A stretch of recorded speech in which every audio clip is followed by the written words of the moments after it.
Olá, olá. Daqui a pouquinho a Fernanda entra. Olá, boa noite. Oi, Camila, tudo bem? Boa noite. Tudo jóia? Tudo bem com você? Olá, tudo bem, gente? Boa noite. Ai, que legal ver bastante gente aqui, várias pessoas conhecidas, fico muito feliz. Daqui a pouco acredito que a Fernanda já vai estar entrando para o nosso bate-papo hoje, que vai ser assim, muito bom. A gente selecionou vários temas assim bem interessantes, sabe? Pra gente compartilhar. Eu particularmente adoro esse tema de nutrição, então eu tenho certeza que vai ser assim, muito, muito, muito bom. A Fernanda tá entrando. Deixa ela pedir aqui para compartilhar a live comigo. Vamos ver.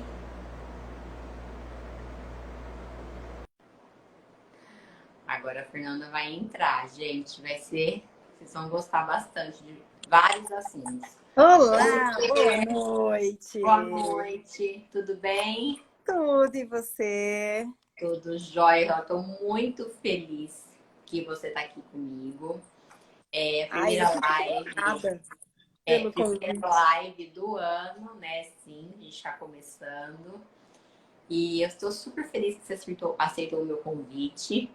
Até mesmo porque, assim, eu confio muito no seu trabalho, você sabe disso. Você é uma Ah, profissional e tanto, super atualizada, responsável acima de tudo. Eu gosto muito das suas condutas, assim.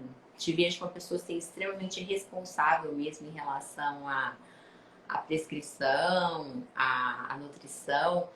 Então, né, Fer, eu acho que esse bate-papo vai ser muito bom, porque eu falo que a nutrição, a alimentação atualmente é um assunto que gera muita dúvida, né? sim. E o que eu quero deixar claro aqui, acho que para todo mundo que está acompanhando a nossa live agora, ou que depois vai rever a reprise, é que nós vamos conversar aqui assuntos de nutrição, de suplementação, baseados em evidências científicas, né?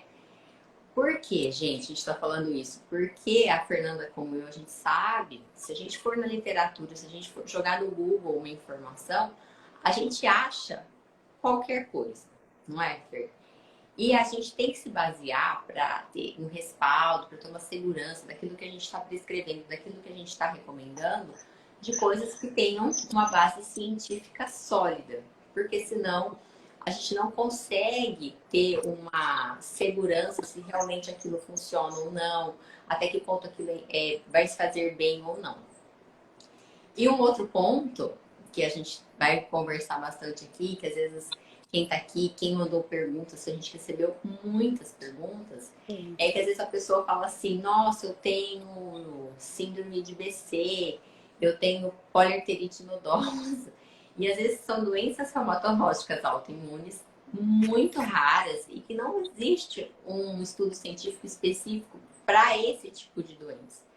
E na prática, o que a gente faz com isso, né, Fernanda? A gente empresta Sim. informações de doenças autoimunes que são parecidas e usa esses dados também para essas doenças. Então, às vezes nós não vamos estar falando, olha, essa recomendação é específica para a doença de BC. No entanto, a gente pode tentar fazer um paralelo. Então, eu acho isso interessante porque quando a gente fala de reumatologia, a gente está falando de mais de 120 tipos de doenças. É, Sim, algumas são extremamente raras, então seria muito difícil fazer estudos em cima de alimentação, uma coisa extremamente específica. Mas a gente tem algumas coisas interessantes para trazer. Então, assim, acho que alimentação e dor, que é um assunto que é bem interessante. A gente sabe que a alimentação pode interferir na sensibilidade à dor, então acho que é um assunto bom, que a gente vai falar nessa live agora.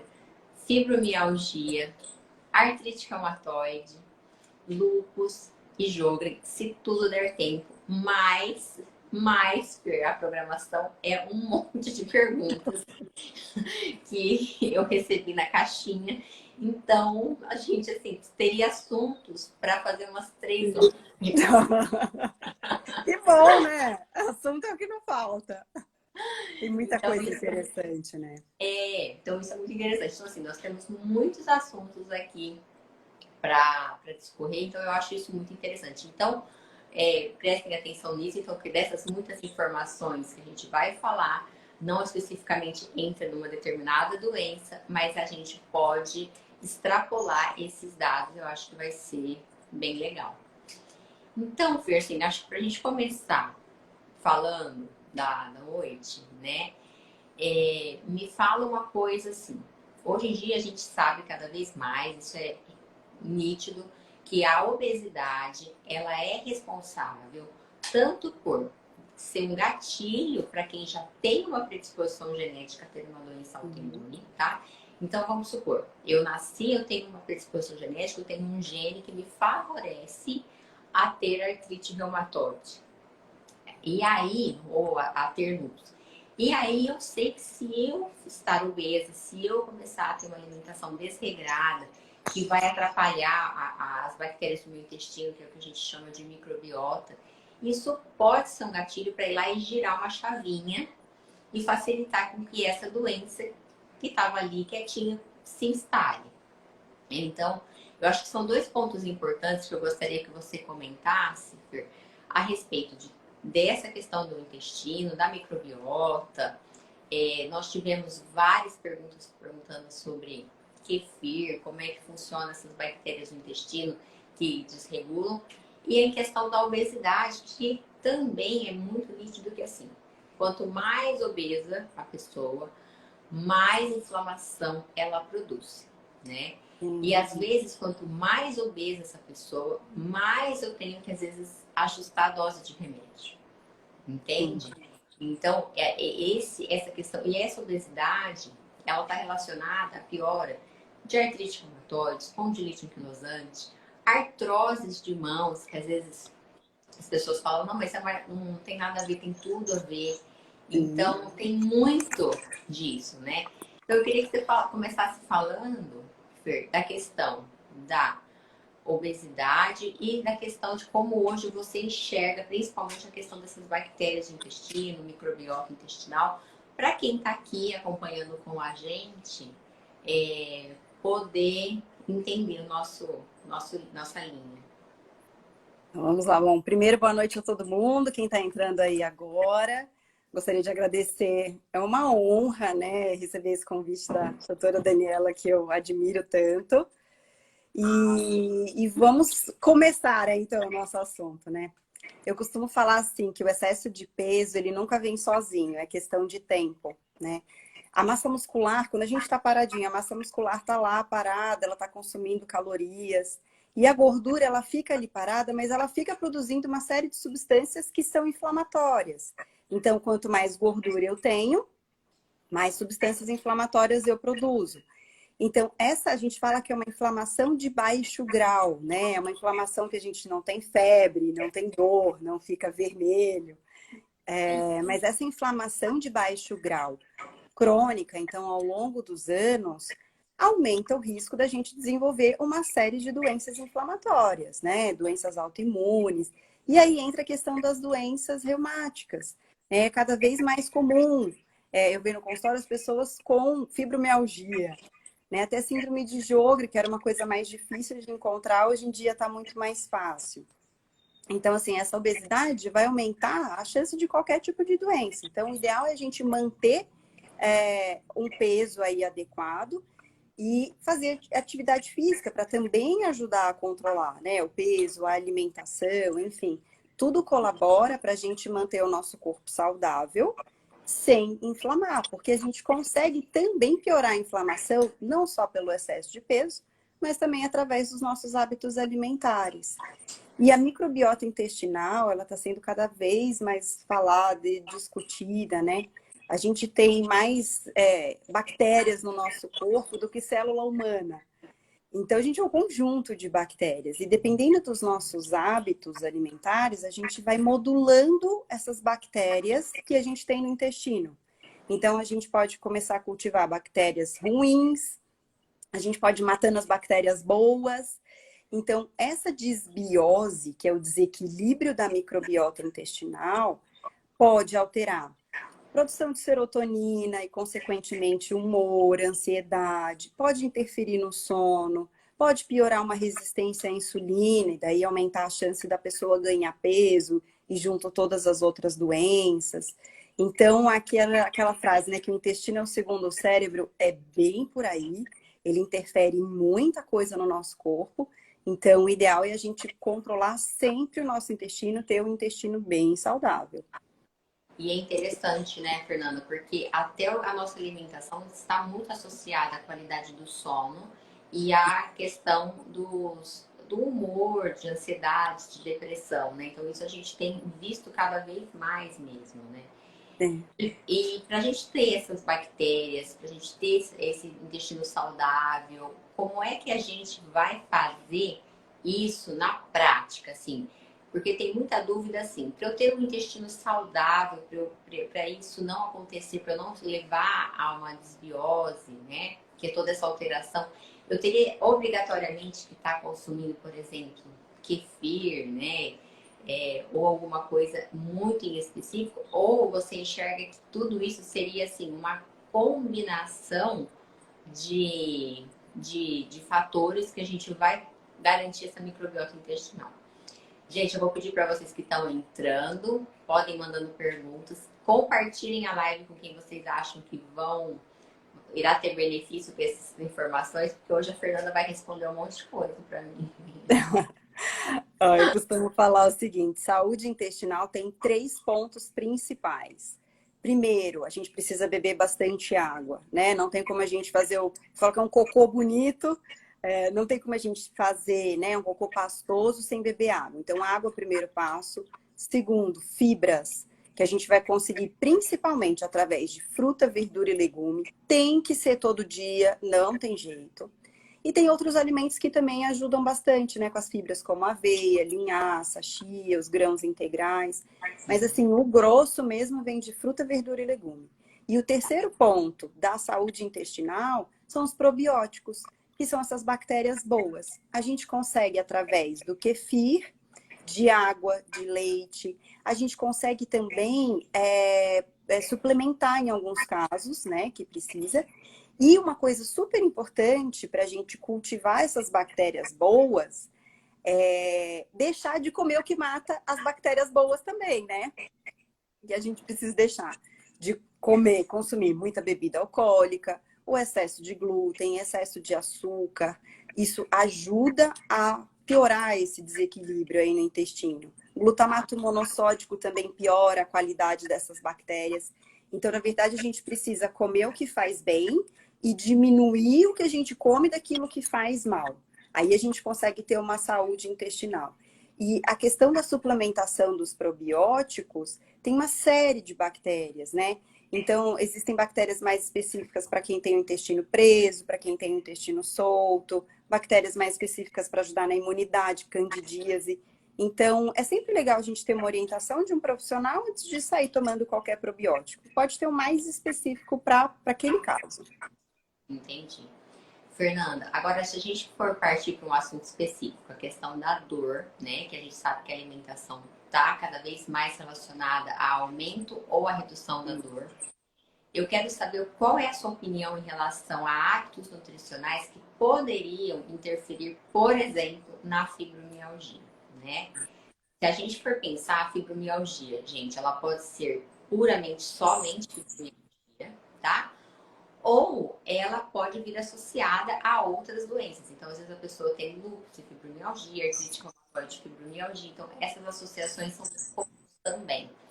Como também, muitas vezes, tem a associação da fibromialgia com depressão, ansiedade. Mas como você enxerga hoje? Você acha que tem algum ponto específico, interessante para quem tem fibromialgia que deveria considerar na alimentação?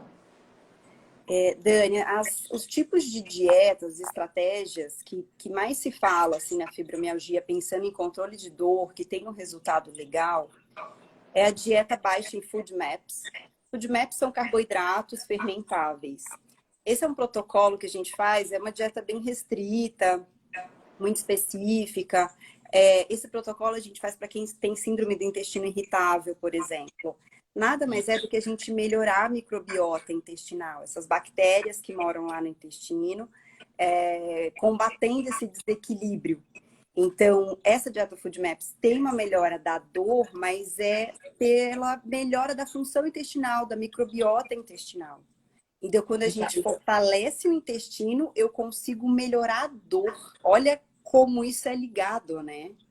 Entendi. Então, essa dieta Food Maps que você está falando na questão da fibromialgia, eu achava que mais teria relação e mais indicação para quem tem a síndrome do intestino irritável, que é essa dor abdominal, que muitos pacientes que têm fibromialgia têm. Então, na verdade, não seria indicação apenas para o intestino, seria para sintomas totais da fibromialgia. É isso que você está querendo dizer.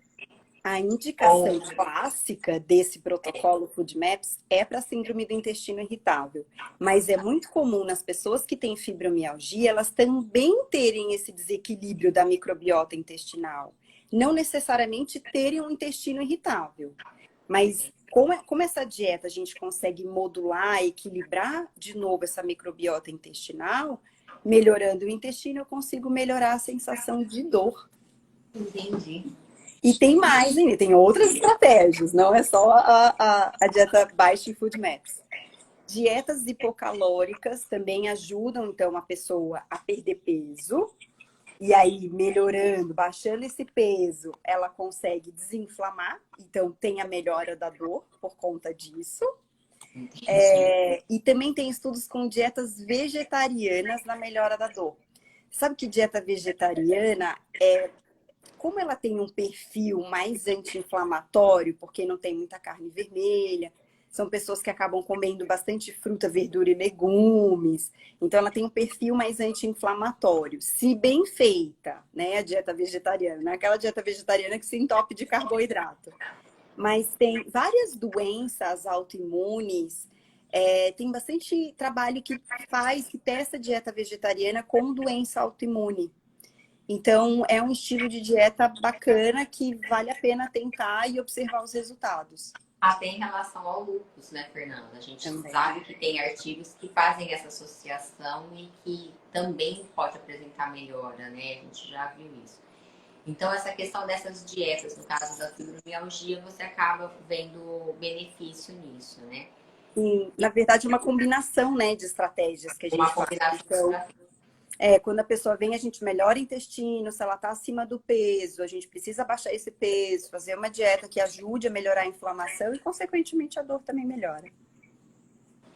E, Fernanda, e nessa dieta, você consideraria alimentos que ajudam na produção de serotonina, que ajudariam no bem-estar psíquico também? Ou isso está englobado nesse perfil de dieta ou não? A primeira coisa, quando a gente tem estratégias para isso, né? Que eu sei que você acaba usando. Tem. Quando a gente melhora a qualidade dessa microbiota intestinal, a gente consegue melhorar a produção de serotonina. E normalmente as pessoas com fibromialgia, elas têm algum nível de ansiedade muito alto, às vezes até insônia. Quando a gente melhora o intestino, a gente já consegue melhorar um pouco a ansiedade e sono também.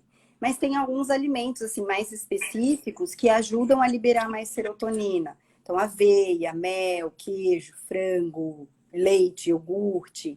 E aí entra a questão da quantidade, né, que a gente vai usar, porque usar muito leite, muito iogurte, leite e derivados, na verdade, pode ter um potencial inflamatório. Mas a gente consegue acertar isso aí. Mas só de melhorar o intestino, normalmente já melhora bem a ansiedade e sono. Então, por isso que é muito importante, eu vejo, assim, passar numa avaliação nutricional exatamente para poder equilibrar tudo isso, até que ponto você vai dar leite, até que ponto você vai conduzir com uma outra dieta, porque também, às vezes, não é só uma doença que a pessoa tem, às vezes ela tem condições associadas, né? Às vezes você tem que considerar aí uma hipertensão, diabetes ou alguma outra coisa nesse sentido, né? Sim, com Então, certeza. tem essa Aí questão.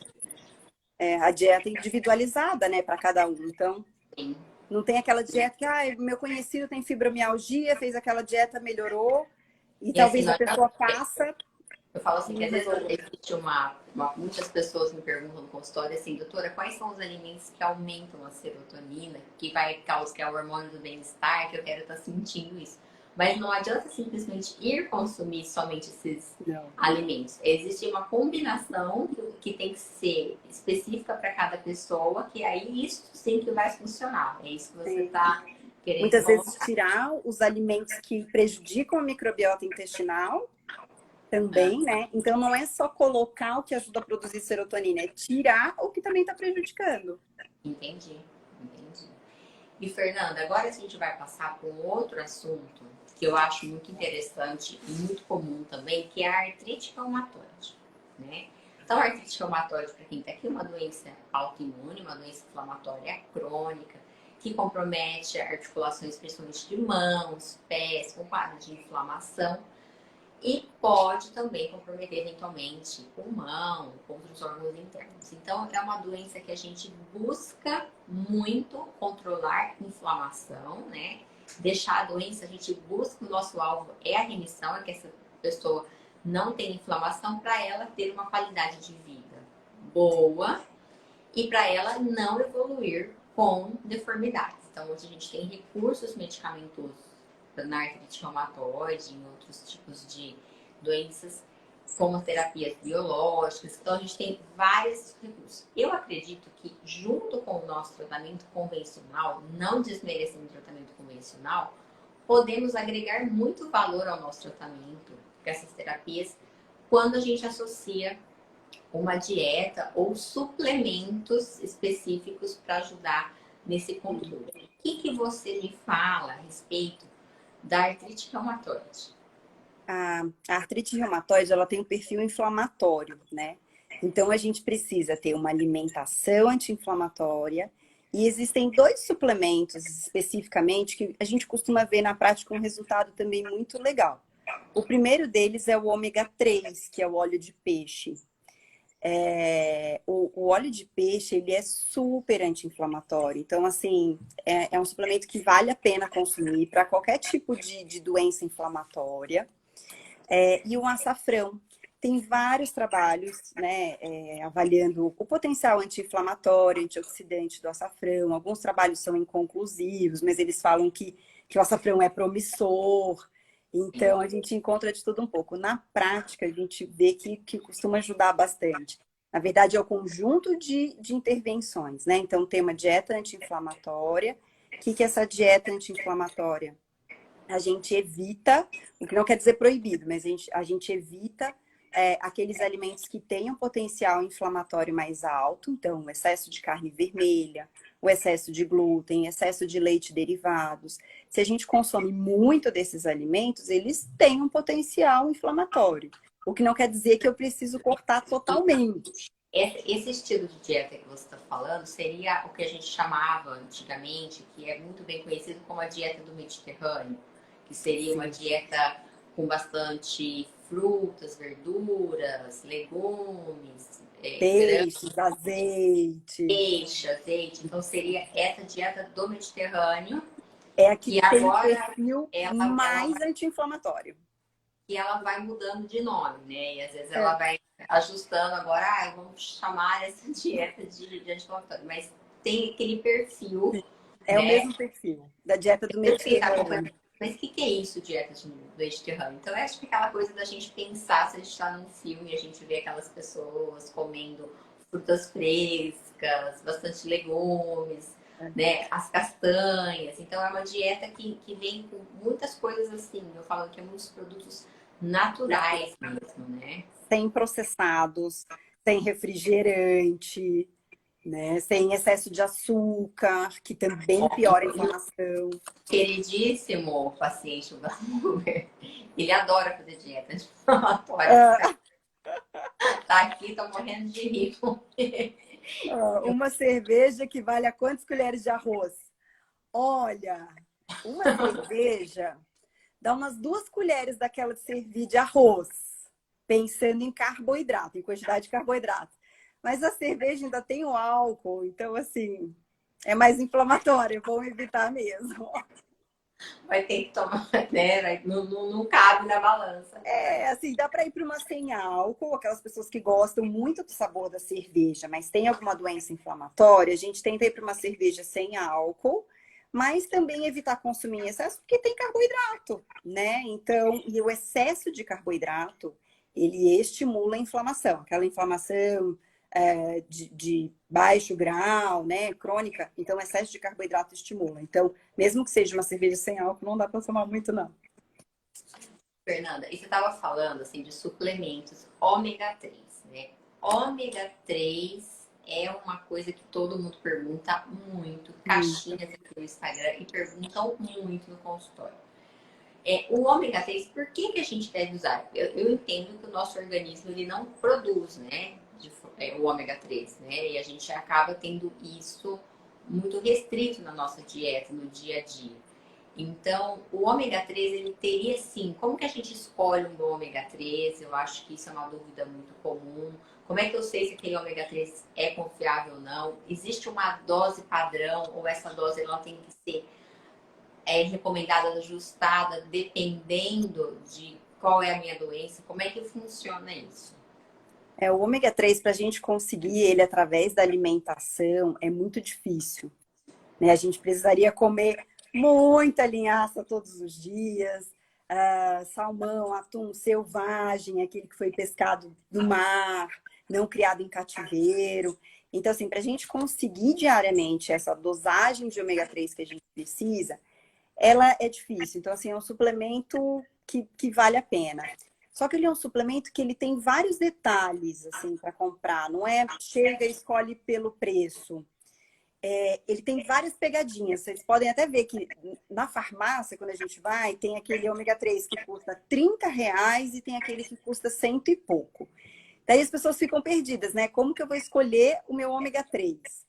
Dentro do ômega 3, a gente tem 2 tipos de gordura, que são a abreviação é EPA e DHA, para ficar mais fácil. Quando a gente vai escolher um ômega 3, aquele que tiver a maior concentração de EPA e DHA é melhor. Porque aquelas marcas mais inferiores pegam a cápsula grande, então aquela cápsula grandona de 1 grama, só que elas colocam um pouquinho de ômega 3 e completam a cápsula com óleo de qualquer outra coisa. Então a gente acaba tomando um ômega 3 que tem muito pouco ômega 3, apesar da cápsula ser grande. Entendi. Então a gente Então está a gente enganado. então a gente olha, É vai enganado. atrás do produto, informação nutricional, lá vai ter a quantidade de EPA e DHA. E aí a gente compara uma marca com a outra, quantos miligramas tem, né? Outra coisa importante, e na porção também. Algumas marcas colocam aquela dosagem de EPA e DHA em 3 cápsulas e outras marcas é aquela dosagem em 2 cápsulas. Então vale a pena a gente prestar atenção na concentração de EPA e DHA, no número de cápsulas que corresponde à porção. E ômega 3 ainda pode vir com metal pesado, mercúrio, por exemplo. Então é interessante a gente escolher marcas que tenham selos de certificações internacionais que sejam livres de metais pesados, como MEG 3, IFOS.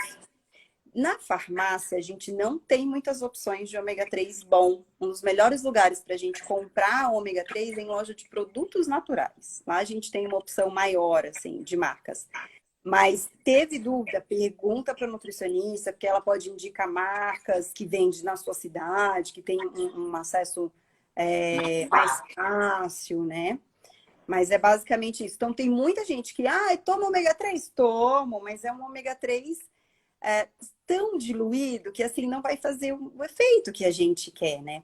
E a dosagem depende muito do caso. Se é uma pessoa que está com nível de inflamação muito alto, a gente, né, coloca uma dosagem aí a mais.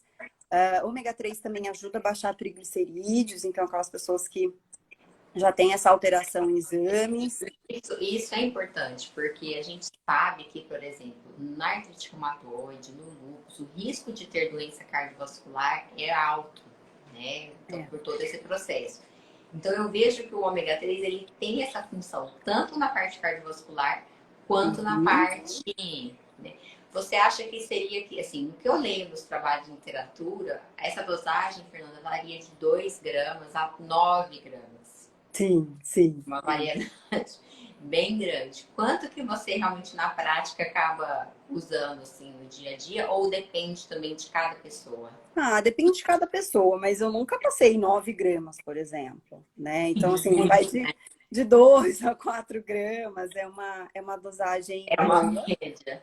E como o ômega 3 ele é um óleo, é interessante a gente sempre consumir com refeições que são mais oleosas. Então, a gente melhora a absorção dele.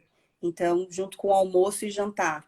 Então, aquela pessoa que toma mais cápsulas, por exemplo, ela vai tomar 4 cápsulas no dia, ela pode até dividir 2 no almoço, 2 na janta, para não ficar rotando o gosto de peixe, que esse é uma reclamação um pouco comum, né, do ômega 3. Mas quando a gente toma ele junto com o almoço e jantar, não é comum ficar rotando gosto de peixe, não. Teria alguma contraindicação? Teria alguma situação que alguém não poderia usar ômega 3? Ou Olha, não? tem alguns trabalhos que eles falam que assim, o ômega 3, né, em excesso, ele poderia interferir numa coagulação sanguínea. Então, aquelas pessoas que tomam uma dosagem muito alta, antes de fazer alguma cirurgia, de repente parar um pouco antes. Mas o ômega 3 ele também é anti-inflamatório, então também seria, né, bacana ir numa cirurgia. Nada assim que fosse preocupante, né? Não, não. Agora, Fernanda, agora a gente vai falar da cúrcuma, né? Que você começou a falar na questão da Então, inflamatória. Eu também tenho visto cada vez mais ela sendo estudada, né? Principalmente ajudando a manter o processo inflamatório, principalmente quando ela vem associada à terapia nossa convencional. Como é que você vê a cúrcuma assim na nutrição? A cúrcuma, as pessoas às vezes perguntam assim: a cúrcuma é o açafrão. Eu posso ir uhum. lá, colocar o açafrão na minha comida, e ralar, e ter, e usar isso no dia a dia. Eu acho isso muito difícil, porque se a gente vai lá e rala e põe na comida, a gente não sabe quanta quantidade a gente está consumindo. Eu falo assim, a gente pode usar na comida se é do paladar, se você gosta, mas não garantir que isso que a gente está consumindo em casa vai ser suficiente, por exemplo, para a gente chegar a atingir esse nível de resultado que a gente quer, né? Como Sim. é que você recomenda esse uso da cúrcuma? O que você me fala? Ó, tanto a cúrcuma, consumir ela em raiz, quanto em pó, a gente não sabe a procedência dela. Ou se até mesmo a gente cultivou no quintal, né, essa cúrcuma. A gente não sabe que quantidade que tem ali dentro de curcumina, que é a substância que é anti-inflamatória. Então, pode consumir esse açafrão que a gente compra no supermercado, em loja de produtos natural em pó? Pode. Só que quando a gente quer, né, um efeito anti-inflamatório, é mais interessante a gente manipular, porque as farmácias de manipulação boas, elas costumam utilizar o extrato de cúrcuma longa com a quantidade de curcumina, a gente fala que é o extrato padronizado em X% de curcuminoides. Então, a gente sabe quanto que a pessoa está consumindo ali de curcumina. Então, pensando nessa abordagem anti-inflamatória, eu acabo preferindo manipular. E quando a gente associa nessa manipulação, a gente pode colocar na mesma cápsula, que a gente associa a cúrcuma com a pimenta do reino, que é a piperina nigra, pode ser em uma proporção de 1% da quantidade. Essa pimenta do reino, ela potencializa muitas vezes a ação anti-inflamatória e antioxidante do açafrão. Olha Então, que é uma legal. combinação bacana da gente fazer e a gente consegue manipular isso. Dependendo, né, do caso, a quantidade também alta para a pessoa consumir de açafrão através da comida. Muitas pessoas não toleram o sabor, porque é um sabor, né, característico. Então, Característica. e é forte. Então, pensando aí nessa estratégia mais anti-inflamatória, eu costumo mandar manipular em cápsulas, que aí não tem problema. Com sabor, né? E junto a pimenta do reino para potencializar a ação. E se consumir ainda em refeições que tem mais gordura, então almoço e janta, melhor ainda a absorção. Então, a cúrcuma também melhora a absorção se a gente utilizar com essas refeições. Então, isso seria assim, uma estratégia da gente estar garantindo mais o efeito daquilo que a gente está consumindo. Isso, tanto o ômega 3 quanto a cúrcuma, almoço e jantar são as melhores refeições, porque tem mais gordura. Entendi, entendi, muito bom. E, Fernanda, e você vê que, por exemplo, para pessoas que têm lúpus, a questão de usar o ômega 3 e a cúrcuma, ela se aplica da mesma forma como quem tem artrite reumatoide, ou você vê diferenças, assim, Não. desses suplementos, né? Na verdade, assim, os dois vão melhorar os marcadores inflamatórios, né? Então, também é uma suplementação que dá para a gente usar no lúpus, tranquilamente. Tranquilamente.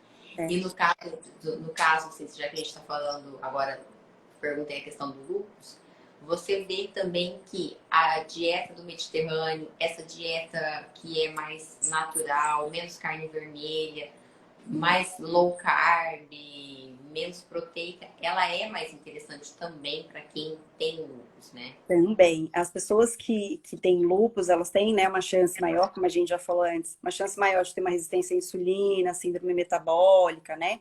As doenças cardiovasculares. Então, a gente precisa evitar ao máximo o excesso de carboidratos por conta dessa inflamação.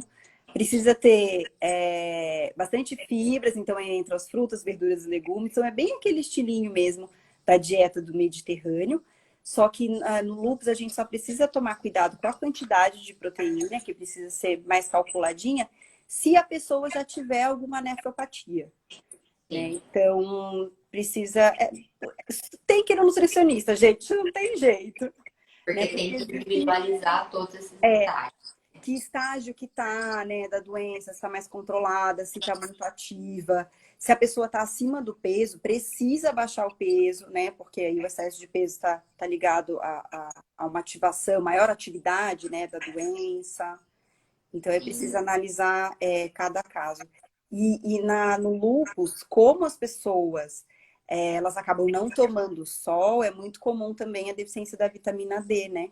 Então, é um tipo de suplementação que aí também pode beneficiar bastante, tanto para melhorar a imunidade e para corrigir deficiência também, né? Quando a gente fala, né, Fernanda, de deficiência de vitamina D, a gente fala de artrite, quando a gente fala de espondilite anquilosante, de lúpus, Sjögren, que às vezes a pessoa também tem uma sensibilidade ao sol. O que muito preocupa nós, reumatologistas, me preocupa muito em relação ao meu paciente. Que é um paciente que às vezes que muitas vezes começa a doença jovem, ali seus 30, 35 anos, 40, e é uma doença crônica, longo prazo. E atualmente, eu vou trazer uma questão super polêmica. Olha, o que acontece? Muitas pessoas estão restringindo cada vez mais o uso de leite e derivados, né? E aí a gente tem doença que prediz... A doença por si só já predispõe a risco de osteoporose. E a questão da osteoporose não é uma preocupação que a gente tem que ter, que a minha avó tem que ter, ou que as amiguinhas da minha avó tem que ter, né? Eu brinco. Eu falo que a osteoporose, a gente tem que começar a se preocupar com ela depois de 30, 40 anos. A gente tem que se preocupar com ela ainda jovem, para fazer uma boa poupança de osso, para envelhecer com qualidade. Né? Não adianta esperar chegar a 50 anos e desesperar. Não, né? Falar, agora eu tô com 50 anos, entrei na menopausa, ou aconteceu alguma coisa aconteceu, e agora eu vou me preocupar. Então a gente tem que pensar que é uma construção de uma massa óssea boa, que quando eu for ter os fatores que vão me levar a ter uma osteoporose, eu estarei com uma reserva óssea boa para passar por esse período, né? Mas hoje, o que a gente vê cada vez mais? Que muitas pessoas estão restringindo cada vez mais na dieta o leite. Leite, queijo, leite e derivados no geral. E aí, qual que é a sua opinião real em relação à restrição de leite, de derivados? como que a gente trabalharia, por exemplo, porque às vezes não é uma pessoa que tem uma doença, às vezes ela faz isso por um estilo de dieta. E claro que também tem aquele grupo de pessoas que restringe, porque ou tem intolerância à lactose, ou tem muito desconforto abdominal com o consumo do leite e dos produtos, né, derivados. O que você me fala, assim, como que a gente teria condições de garantir uma dieta rica em cálcio? Ó, em relação à vitamina D, tem muita gente também que tem medo de consumir leite derivados dos integrais, né? Que é onde tem a gordura. Então, é onde a gente tem mais vitamina D. É no leite derivados integrais. Então, é aquele medo, né, também da gordura. Então, essa questão de tirar o leite não é para todo mundo, né? Assim, eu acho que dá para a gente consumir ali com certo equilíbrio. Não precisa ser só leite, pode ser queijo, iogurte, que às vezes a tolerância é um pouco melhor. Se a pessoa não come nada, não consome por qualquer que seja o motivo, leite e derivados, a gente precisa caprichar um pouquinho mais em gema de ovo, cogumelos também tem vitamina D, mas é bom sempre no exame fazer a dosagem, porque só a gente não toma, né, muito mais. A gente trabalha sempre em lugar fechado, né, a maior parte Protetor, do né? dia, protetor solar, então assim, precisa ficar de olho. E aí, pensando na saúde óssea, a gente precisa pensar em vitamina D, em magnésio, vitamina K, proteína e até exercício, né? Porque o Sim. exercício de força, que a gente fala que é o exercício resistido, ele também ajuda na saúde óssea. Então, não é só alimentação, pensando em prevenir uma osteoporose, é fazer exercício desde já, né? É um combo, né? Quando a gente vai comprar saúde, a gente está comprando, a gente tem que incluir uma série de coisas, né? E a questão da dieta, por exemplo, do cálcio, a questão de manter uma massa óssea boa, que é importante para qualquer doença reumatológica, se eu não vou consumir leite, como que o que eu foco mais na minha dieta? Que No poderia cálcio. ter uma fonte de cálcio. A preferência é que esse cálcio venha da dieta. Então, se eu não consumo leite e derivados, a gente precisa consumir os vegetais verdes escuros, as leguminosas, então feijão, grão de bico, lentilha, os grãos integrais, aves, peixes, então sardinha, né, um peixe barato, dá pra gente cozinhar ele na panela de pressão e consumir com o osso, que também vai ter cálcio, nozes, gergelim. A ideia é que assim, a maior parte desse cálcio venha através dos alimentos. Não é um tipo de suplemento assim muito tranquilo da gente tomar e sair todo mundo tomando cálcio. Existe uma quantidade, um limite máximo, né, que a gente toma de cálcio através de suplementos. É um suplemento que pode dar constipação intestinal, então não é um suplemento tranquilo de tomar. E o excesso de cálcio, ele pode também ajudar a calcificar artérias, válvula cardíaca, pedra nos rins, enfim. Então, o ideal é que venha da alimentação, a maior parte desse cálcio, do que utilizar suplemento. E sempre com supervisão, acompanhamento médico, nutricional. E para aquelas pessoas que optam, por exemplo, por leite de amêndoas, leites vegetais, na maioria desses leites eles estão vindo já com acrescidos, né, de cálcio, né? Isso. Eles tentam, assim, ajustar a quantidade, a indústria, né? Tenta ajustar a quantidade de cálcio para ficar parecida com a do leite, mas se a gente for comparar, por exemplo, a quantidade de proteína, o leite tem mais proteínas do que os leites vegetais. Então, não é bem substituir um pelo outro. Às vezes precisa fazer alguma outra adequação na alimentação, no caso dos vegetarianos, por exemplo, porque não é similar, né? Tirar o leite de vaca e colocar um leite vegetal. Mas a indústria acaba suplementando o cálcio, né? Então, em relação a cálcio, fica parecido até com o leite.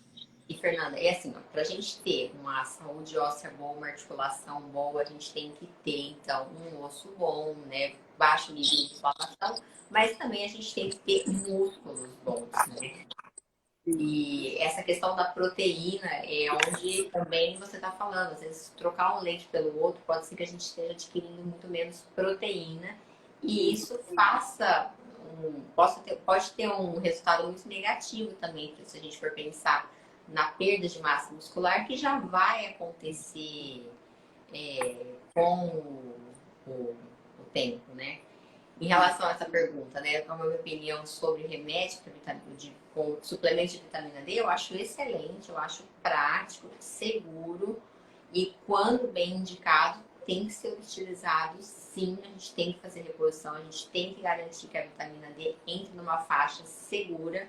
Isso com certeza melhora vários aspectos, né, da nossa saúde. A gente tem até fatores falando assim, diminui o risco até de quedas. Então, assim, não é simplesmente só a ação direta no osso. Diminui o risco de infecções respiratórias. Então, tem vários atributos a vitamina D. Então, tem que estar sempre, assim, muito atenta a essa questão. A quantidade, Da quantidade. Fernanda, nossa live está passando muito rápido. Ai, meu Deus! Tá? A gente já está, assim, com bastante... Passou já bastante tempo. Uma das perguntas que eu recebi muito, eu vou tentar juntar várias que eu recebi em perguntas para te facilitar a sua resposta. Muitas pessoas estão querendo saber sobre o uso de farinha branca e consumo de açúcar. Por que se pede tanto para se evitar esse consumo? O açúcar em excesso, glúten em excesso, que é o que tem na farinha de trigo, né? E leite derivados. Não é a lactose, leite é a proteína do leite, e aí todos os derivados também vão ter essa proteína do leite. Quando a gente consome em excesso, podem acabar estimulando aí mais ainda essa inflamação. Então, a gente deve evitar o excesso. Isso para todo mundo, né? Então, eu não vou ficar comendo queijo todas as minhas refeições, tomar leite todas as refeições, consumir farinha branca em todas as refeições. Mas nas doenças autoimunes, nas doenças inflamatórias, é legal a gente evitar o excesso deles, o que não quer dizer que eu não possa comer nada. Depende do grau da atividade, né, da doença, mas se a pessoa está numa fase de remissão, né, a atividade ali tá mais baixa da doença, eu acho que dá para a gente colocar assim na alimentação, mas evitando o excesso. Né? Então, vai depender do caso. Se é uma pessoa que está com atividade, né, com a doença em atividade, aí eu acho legal dar uma segurada. Mas não é questão da lactose, a proteína do leite que tem um potencial alergênico, inflamatório mais alto. Então, não adianta pegar um leite sem lactose, por exemplo, e tomar muito. A questão aí é controlar, mas dá sim para usar no dia a dia, sim. Entendi. E em relação, Fernando, uma outra dúvida que mandaram bastante, em relação ao consumo de sal, né? Até que ponto a gente tem que consumir sal com moderação? Até que ponto esse sal ele teria essa interferência em piorar a inflamação ou piorar a qualidade óssea? Como é que você vê isso? O sal ele acaba piorando, né, inflamação e tem muita questão também de inchaço, que as pessoas que têm lúpus, né, que fazem uso de corticoide por um tempo mais prolongado, acaba tendo um inchaço também, né?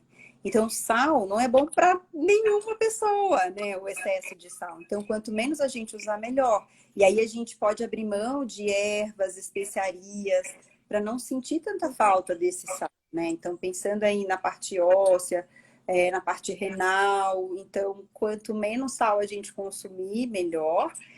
Aqueles temperinhos industrializados, aqueles caldinhos, sachêzinhos, potinhos, essas coisas assim, prontos, eles são uma bomba, né, de sódio. Então, tentar usar mais as ervas frescas, então, alecrim, salsinha, cebolinha, coentro, alho poró, ou até aquelas desidratadas. Né, Fernanda? Para quem está aqui, para quem quer, a gente tem um post falando das ervas, né? Da receita que você passou. Tá no meu feed. Do sal de ervas. Sal de ervas. A receita é fantástica. Eu uso aqui em casa também. E ele é prático, porque e fica... Como a gente usa nesse sal de ervas, a gente usa as ervas só desidratadas, Então ele não estraga, a gente faz a nossa misturinha em casa com os temperinhos que a gente gosta e deixa lá, melhor do que comprar pronto. Então já ajuda a reduzir mais sódio. Bom, aí eu vou para, acho que a última pergunta, por conta do horário. Me perguntaram muito também, principalmente pessoas que têm síndrome de Sjögren, né? Que para quem não sabe o que é uma doença que causa muita boca seca, olho seco, né? Me perguntaram muito a respeito do óleo de linhaça, Fernanda.